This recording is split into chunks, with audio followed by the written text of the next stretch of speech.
pretty cool. You mad? Who can say that? He's been making people laugh for decades, resume stretching from MTV to Aladdin to Beverly Hills Cop 2.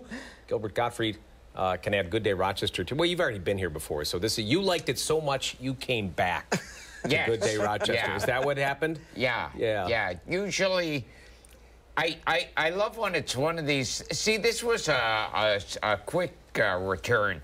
I love when it's one of these things like, oh, you did great the last time. And I say, when was the last time? And they go, well, about 20 years ago, yeah. What do you remember about that appearance here on Good Day Rochester a year ago? Do you remember sitting, like, on a couch? Was it a year ago? Oh, boy, that couch. That was the best, wasn't it? Who could forget that? Yeah. Well, you're on it again, so yeah, that was great.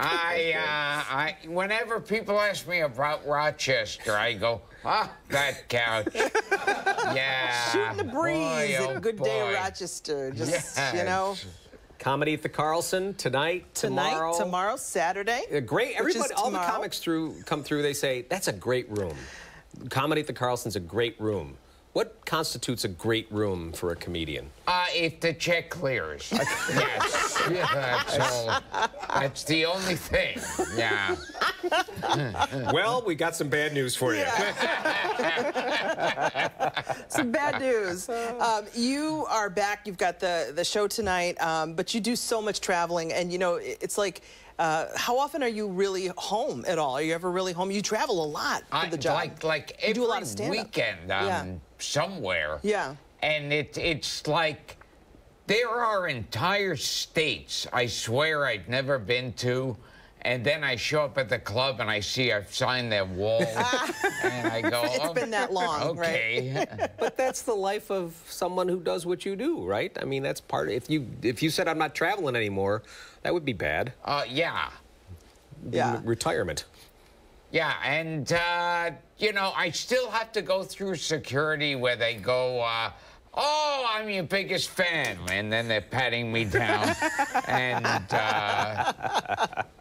And this one guy kept hitting me in the crotch. Did he really? Yeah. Did he buy you dinner first at all? Yeah, I have nothing. Nothing. So crass, yeah. You know?